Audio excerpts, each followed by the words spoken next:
ओम नमः शिवाय। शिवजी सदा सहाय। ओम नमः शिवाय। गुरुजी सदा सहाय। शिव पूजा की विशेष विधि तथा शिव भक्ति की महिमा। उपमन्यु कहते हैं, यदुनंदन, दीपदान के बाद और नैवेद्य निवेदन से पहले आवरण पूजा करनी चाहिए अथवा आरती का समय आने पर आवरण पूजा करें। वहाँ शिव या शिवा के प्रथम आवरण में ईशान से लेकर सजोजात पर्यंत तथा हृदय से लेकर अस्त पर्यंत का पूजन करें। ईशान में, पूर्व भाग में, दक्षिण में, उत्तर में, पश्चिम में, अग्नि कोण में, ईशान कोण में, नैऋत्य कोण में, व्यावाय कोण में, फिर ईशान कोण में, तत्पश्चात चारों दिशाओं में गर्भावरण अथवा मंत्र संघात की पूजा बताई गई है, या हृदय से लेकर अस्त पर्यंत अंगों की पूजा करें।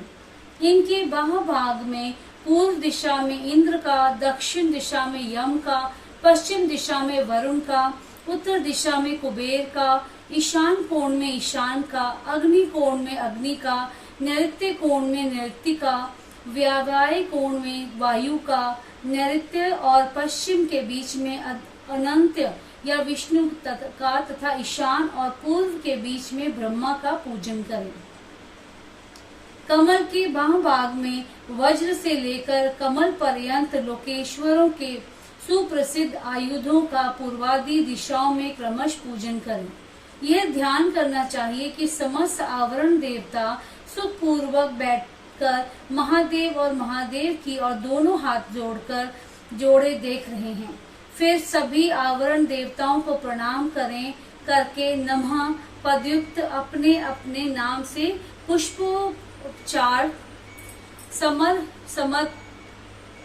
समर्पण पूर्वक उनका क्रमश पूजन करें। इसी तरह गर्भावरण का भी अपने आवरण संबंधी मंत्र से यजन करें। योग, ध्यान, होम, जप, बाह अथवा अभ्यंतर में भी देवता का पूजन करना चाहिए। इसी तरह उनके लिए 6 प्रकार की हवि भी देनी चाहिए। किसी एक शुद्ध अन्न का बना हुआ मूंग मिश्रित अन्न या मूंग की खिचड़ी, खीर, दधी मिश्रित अन्न, गुड़ का बना हुआ पकवान तथा मधु से तर किया हुआ भोज्य पदार्थ करें। इनमें से एक या अनेक हविष्य को नाना प्रकार के व्यंजनों से संयुक्त तथा गुड़ और खांड से संपन्न करके नैवेद्य के रूप में अर्पित करना चाहिए। साथ ही मक्खन और उत्तम दही परोसना चाहिए। पुआ आदि अनेक प्रकार के भक्ष्य पदार्थ और स्वादिष्ट फल देने चाहिए। लाल चंदन और पुष्प से अत्यंत शीतल जल अर्पित करना चाहिए। मुख शुद्धि के लिए मधुर इलायची के रस से युक्त सुपारी के टुकड़े, खैर आदि से युक्त सुनहरे रंग के पीले पान के पत्तों के बिना हुए बीड़े, शिलाजीत का चूर्ण, सफेद चूना जो अधिक रूखा या दूषित ना हो, कपूर, कंकोल, नूतन एवं सुंदर जायफल आदि अर्पित करने चाहिए। आलेपन के लिए चंदन का मूल काष्ठ अथवा उसका चूरा, कस्तूरी, कुकुम, मृग मदात्मक रस होना चाहिए। फूल वे ही चढ़ाने चाहिए जो सुगंधित, पवित्र और सुंदर हों। गंध रहित, उत्कट गंध वाले, दूषित, बासी तथा स्वयं ही टूटकर गिरे हुए फूल शिव के पूजन में नहीं देने चाहिए। कोमल वस्त्र ही चढ़ाने चाहिए। भूषणों में विशेषतः वे ही अर्पित करने चाहिए जो सोने के बने हुए तथा विद्युन मंडल के समान चमकीले हों। ये सब वस्तुएं कपूर, गूगल, अगुरु और चंदन से विभूषित तथा पुष्प समूहों से सुवासित होनी चाहिए। चंदन, अगुरु, कपूर, सुगंधित काष्ठ तथा गूगल के चूर्ण, घी और मधु से बना हुआ धूप उत्तम माना गया है। कपिला गाय के अत्यंत सुगंधित घी से प्रतिदिन जलाए गए कपूर युक्त दीप श्रेष्ठ माने गए हैं। पंचगव्य, मीठा और कपिला गाय का दूध, दही एवं घी ये भगवान शंकर के स्नान और पान के लिए अभीष्ट हैं। हाथी के दांत के बने हुए भद्रसन जो स्वर्ण एवं रत्नों से जड़ित हैं, शिव के लिए श्रेष्ठ बताए गए हैं। उन आसनों पर विचित्र बिछावन, कोमल गद्दे और तकिए होने चाहिए। इनके सिवा और भी बहुत सी छोटी बड़ी सुंदर एवं सुखद शैयाएं होनी चाहिए। समुद्र गामिनी नदी एवं नद से लाया तथा कपड़े से छान कर रखा हुआ शीतल जल भगवान शंकर के स्नान और पान के लिए श्रेष्ठ कहा गया है। चंद्रमा के समान उज्जवल छत्र जो मोतियों की लड़ियों से सुशोभित नवरत्न जड़ित दिव्य एवं सुवर्णमय दंड से मनोहर हो, भगवान शिव की सेवा में अर्पित करने योग्य हो।